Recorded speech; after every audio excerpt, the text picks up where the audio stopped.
Welcome back to the YouTube channel JK paramedical info. यहाँ पर जो है अभी हम इस वीडियो में आपके सामने डिस्कस करेंगे कि आपको रैंक किस तरह से अलॉट होंगे। उसके बाद जो है आपकी सिलेक्शन किस तरह से होती है, किसको गवर्नमेंट सीट मिलेगी, किसको प्राइवेट सीट मिलेगी। ठीक है, सभी बातें हम आगे वीडियो में डिस्कस करेंगे।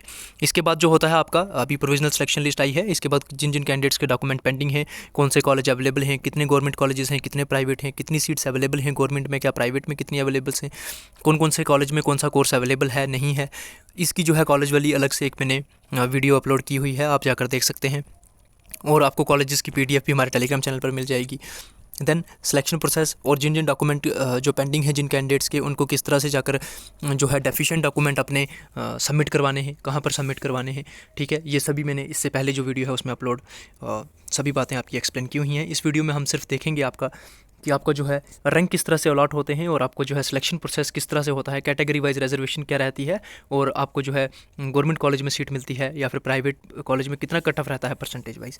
अभी काफ़ी ज़्यादा वही कमेंट आ रहे हैं, तो उस पर ये मैं वीडियो एक डाल रहा हूँ।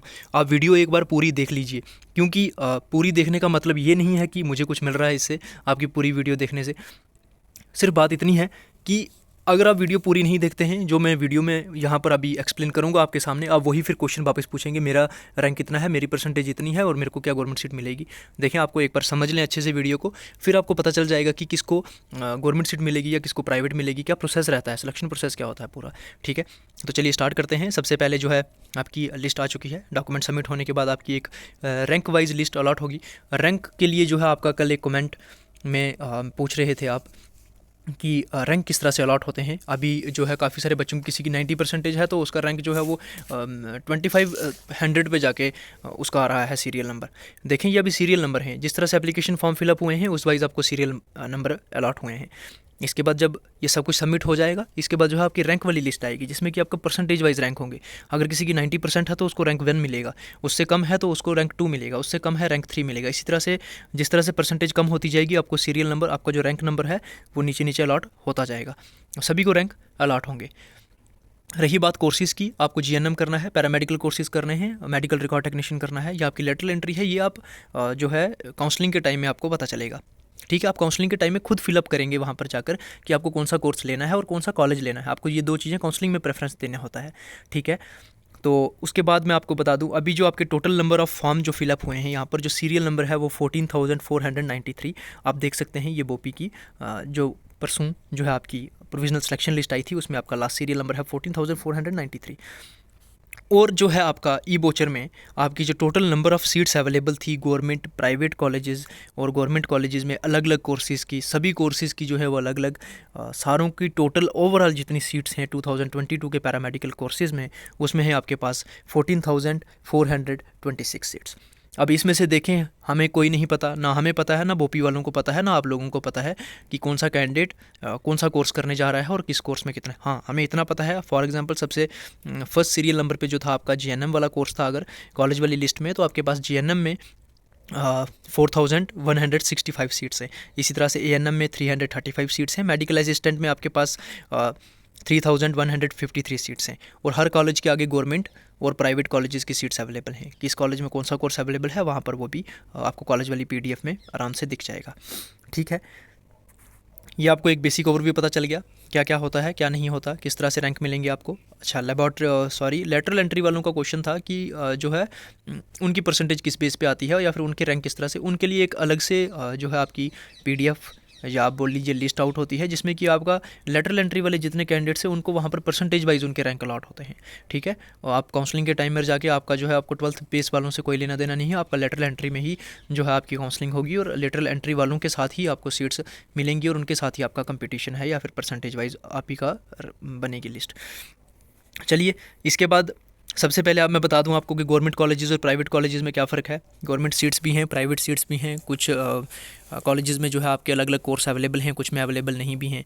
ठीक है, मैं आपको एग्जांपल देता जाऊंगा, आप एग्जांपल से समझते जाएं, चाहे आप कोई भी कोर्स लेना चाहते हैं। एक एग्जांपल काफ़ी है आप सबको समझाने के लिए। सबसे पहले रिजर्वेशन के लिए आप देख लीजिए कि रिजर्वेशन किस तरह से मिलती है। अगर आपको कैटेगरी कोई आपने अप्लाई की है तो उसमें आपको किस तरह से सीट्स मिलती हैं। सबसे पहले 8% रिजर्वेशन मिलती है आपको एससी में, एसटी में मिलती है आपको 10% रिजर्वेशन। बाकी जो सोशली और एजुकेशनली बैकवर्ड में हमारे पास अलग अलग कास्टेज आती हैं, जैसे ओएससी, उसमें आपको 4% मिलता है। एएलसी, आईबी, जो है इनका 4% रहता है, आरबीए का 10%, पहाड़ी स्पीकिंग पीपल का आपका रहता है 4%, ईडब्ल्यूएस का 10% और फिजिकली चैलेंज पर्सन जो है उनका यहाँ पर 4% कोटा रहता है। और बाकी जो है आपका 3%, 1% और 2% जो है पैरामिलिट्री वाले चिल्ड्रंस का और डिफेंस पर्सनल्स का, और जो है आपका स्पोर्ट्स में जो अगर कुछ आपने लगाया है स्पोर्ट्स कैटेगरी, इनका भी 2% यहाँ पर कोटा रहता है आपका गवर्नमेंट सीट्स में। ठीक है, प्राइवेट सीट्स में तो कोई लेना देना ही नहीं होता, क्योंकि वो तो हर किसी को मिल ही जाएगा परसेंटेज वाइज। ठीक है, ये गवर्नमेंट जब इंस्टीट्यूशंस की बात आती है तो तब आपको रिजर्वेशन और कैटेगरी की ज़रूरत पड़ती है आपको। ठीक है, तो चलिए अब स्टार्ट करते हैं। आपका सिलेक्शन प्रोसेस किस तरह से होता है, ध्यान से समझिएगा। सबसे पहले आपके पास सीट्स कितनी हैं, 14,493। Then total number of application form fill up हुए हैं, सॉरी, और टोटल नंबर ऑफ सीट्स हैं 14,426। सबसे पहले जीएनएम में आपके पास हैं 4,165 सीट्स। अब हमें इन कैंडिडेट्स में से किसी को नहीं पता कि कौन सा कैंडिडेट जीएनएम करना चाहता है, कौन सा मेडिकल असिस्टेंट करना चाहता है, कौन सा एक्सरे, कौन सा जो है डायलिसिस असिस्टेंट, ये सब कुछ तो हमें नहीं पता। हम एक एग्जांपल के तौर पे मैं आपको समझाता हूँ। सबसे पहले फॉर एग्जांपल हमारे पास जीएमसी जम्मू की बात करते हैं और जीएमसी श्रीनगर की बात करते हैं। जीएमसी जम्मू में हमारे पास अगर हैं टोटल नंबर ऑफ़ सीट्स 160 और जीएमसी श्रीनगर में हमारे पास टोटल नंबर ऑफ़ सीट्स हैं 200।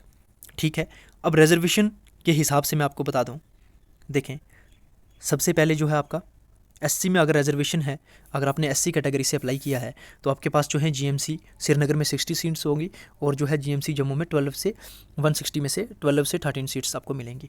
एसटी में इसी तरह से 20 सीट्स देखने को मिलेंगी और 16 देखने को मिलेंगी आपको जीएमसी जम्मू में। ओएससी में आपको 8 सीट्स, एएलसी में 8, आरबीए में आपको 20 सीट्स देखने को मिलेंगी, पीएसपी में 8 सीट्स, ईडब्ल्यूएस में फिर से 20 सीट्स और फिजिकली चैलेंज पर्सन्स के लिए 8 सीट। टोटल यहाँ पर जो 108 सीट्स हैं ये आपकी जो है वो कैटेगरी के लिए रिज़र्व हैं। उनमें से 200 में से बचती है हमारे पास 92 सीट्स जो कि ओपन मेरिट या फिर आप जनरल कैटेगरी के लिए बोल लीजिए उनकी है, जिनके पास कोई कैटेगरी नहीं है। बाकी 108 नंबर ऑफ़ सीट्स जो हैं वो आपकी कैटेगरी को रिजर्व्ड रहेंगी। अब मैं आपको बता देता हूँ कि फॉर एग्ज़ाम्पल आपने अप्लाई किया है एससी कैटेगरी से और आपकी परसेंटेज है 80%। ठीक है, मान लीजिए आपकी 80% है और आपने एससी कैटेगरी से अप्लाई किया है यहाँ पर जीएमसी श्रीनगर के लिए, आप जीएनएम कोर्स परसू करने के लिए एससी कैटेगरी से अप्लाई कर रहे हैं, 80% आपकी है। ठीक है, देन मैं आपको बता दूँ अगर आपकी 80% है, टोटल नंबर ऑफ़ सीट्स कितनी है हमारे पास 16, तो आपकी 80 है तो सबसे पहली सीट मिलेगी आपको एससी कैटेगरी में से। अगर 80 से कम है आपकी 79 है तो दूसरी सीट्स आपको अलॉट होगी। तीसरी है, अगर तीसरी सीट अगर है उससे कम परसेंटेज में इसी तरह से आपको अलॉट होगी। अगर किसी कैंडिडेट की परसेंटेज आपसे ज़्यादा है तो वो सीट्स पहले उसको मिल जाएगी। अब हमको ये नहीं मालूम कि कौन सा कैंडिडेट जीएनएम करना चाहता है और जीएमसी श्रीनगर का उसने प्रेफरेंसेस दिया है। हो सकता है आपका रैंक आए 500 और जब तक आपकी काउंसलिंग का टर्न आए तब तक जो है आपकी जीएमसी श्रीनगर में जीएनएम की 16 सीट फिलअप होगी हों, क्योंकि तब तक जो है आपसे पहले जो कैंडिडेट होंगे एससी कैटेगरी के उनकी परसेंटेज भी आपसे ज़्यादा होगी और उनका रैंक भी आपसे पहले होगा और पहले ऊपर होगा और उनकी काउंसलिंग पहले होगी। अगर वो जीएनएम कोर्स परसू करते हैं तो 80 वाले को पहले मिलेगी, फिर 79 वाले को, 75 वाले को, 72 वाले को, 70 को। हमें नहीं पता ना कि हाई मेरिट कितना जाने वाला है।